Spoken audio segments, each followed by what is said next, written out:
Hola, mis amigos de las redes sociales, pues hoy es domingo, día de compartir palabra. Y bueno, la pregunta del día de hoy es, ¿existió realmente el paraíso terrenal?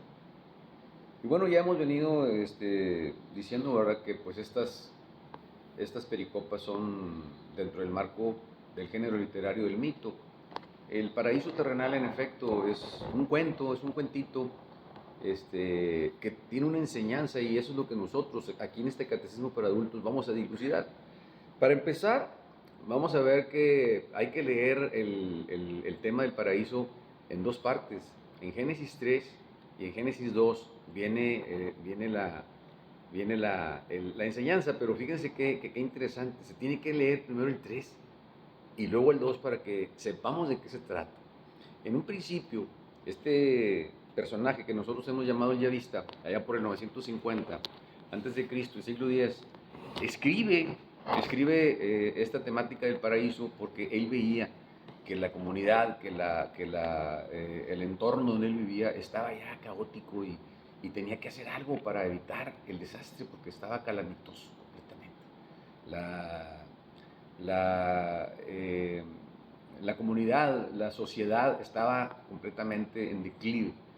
Y escribe el Génesis 3, hace una lista de estos males porque le acosaba, le atosigaba que la vida del hombre fuera tan deplorable y que Dios fuera a la creencia de las demás religiones y de los demás pueblos que vivían alrededor de él, le echaban la culpa a Dios sin el menor recato. Y hasta decían la frase que hasta ahora es muy trillada, ¿verdad? Paciencia. Así son las cosas de Dios y hay que afrontarlas como vienen, ¿verdad? Porque son de Dios. Y imagínense. Entonces empezó a hacer una lista de estos males que iba descubriendo. Y él también tenía a su esposa, ¿verdad? Y veía pues que la relación marital y todo eso, ¿verdad? Pues en la vida real era un caos, ¿verdad? La mujer se sentía atraída por el marido, pero él la consideraba un ser inferior. Recuerden ustedes que en esos términos en Israel, la sociedad era muy misógina, muy machista. A la mujer se le trataba peor que un animal. Y entonces, pues sí, ¿verdad? Le atraía y le gustaba, pero le daba un trato pésimo, ¿verdad? Lo cual iba en detrimento de las sociedades, porque las mujeres estaban reprimidas, recluidas, y no era bueno ante los ojos de Dios. Y él lo sabía, pero tenía que encontrar una solución y sobre todo dar una solución a esta problemática. Y escribe en el Génesis 3, hacia su marido va la apetencia de ella, pero él la domina. En segundo lugar, había visto cómo los embarazos de la mujer la esclavizaban y aumentaban sus sufrimientos, a diferencia del varón, ¿verdad? Entonces, ¿por qué la llegada de una nueva vida daba motivo, que era motivo de alegría para el hogar, se hacía en medio de tantos dolores? Y escribe: tantas son sus fatigas cuantos son sus embarazos, con dolor debe parir los hijos. Fíjese, esa es la segunda de la lista. Vámonos a la tercera. La tercera es: con fatiga hay que sacar del suelo el alimento todos los días de la vida. Se come el pan con el sudor de la frente. ¿Por qué? Porque acuérdense que en Palestina la agricultura y no había agua, la zona es desértica, se batalla mucho para conseguir todo este tipo de hortalizas y de este tipo para los pastos. Entonces era muy difícil y por eso escribe esta otra lista de calamidades que veía él en el entorno que él tenía. La cuarta, espinas, el suelo está maldito, escribe. Espinas y abrojos produce y hay que comer la hierba del campo. Y la tierra parecía maldita, decían los coterráneos, ¿verdad? Debía producir alimentos para el hombre y en cambio solo daba abrojos y espinas. Era muy difícil la agricultura en esos pasajes. La otra es: hay enemistad entre la serpiente y el hombre, entre su raza y la de él. ¿Por qué? Porque a menudo los pastores y la gente del campo se enfrentaba con osos, con leones, se enfrentaba con serpientes, y era una guerra tremenda, ¿no? Que tenían que estarse cuidando, ¿verdad? De los animales salvajes, porque pues los agredían, ¿verdad? Entonces tenían que defenderse, y por eso escribe esto. Además escribe en el Génesis 3:19 El hombre vuelve al polvo del que ha sido formado, porque es polvo y al polvo se vuelve. Y esto ya lo habíamos platicado.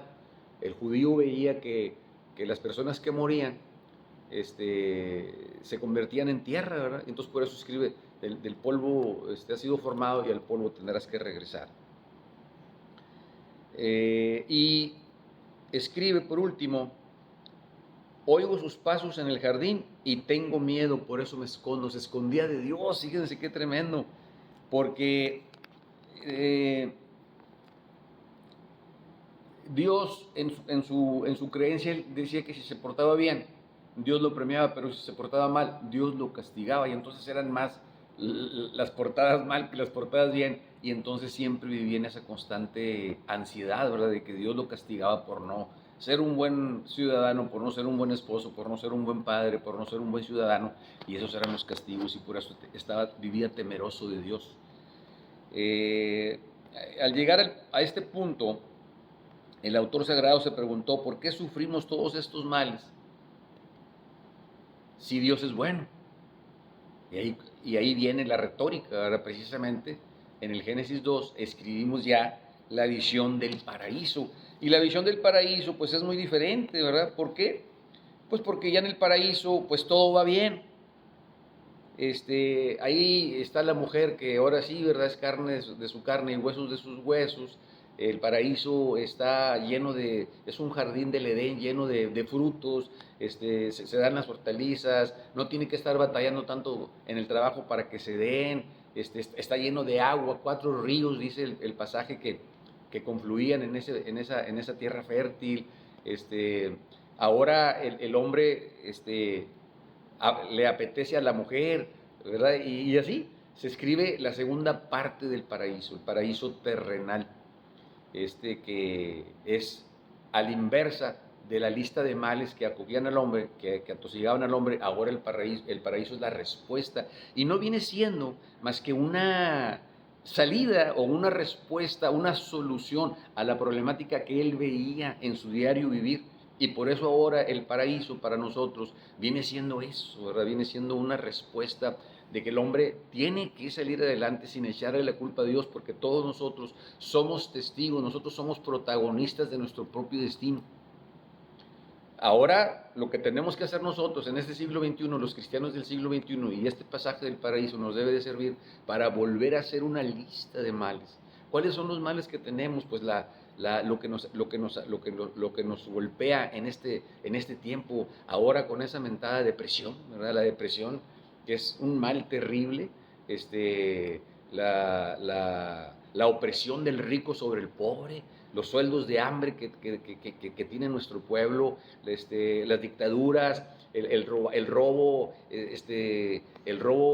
desmedido que hacen los gobiernos con sus gobernados, la terrible mentira, las injusticias, cómo encarcelan a la gente, cómo empaletan a la gente. Todo esto debemos hacer ahora nosotros los cristianos del siglo XXI, una lista nueva de todo lo que nos angustia, la polución, la tala inmoderada de árboles, cómo estamos subiendo la temperatura de la tierra a casi 2 grados para ser ya un caos, la industrialización, bueno, todo esto deberemos de volver a hacer una lista de males para confrontarlos y darle solución, y así hacer patente esa historia del Génesis 2 que el yadista puso a nuestras manos, a nuestra disposición, para nosotros ahora dar esa nueva perspectiva a estos cristianos de este siglo XXI. Hasta aquí la enseñanza, nos vemos la semana que viene.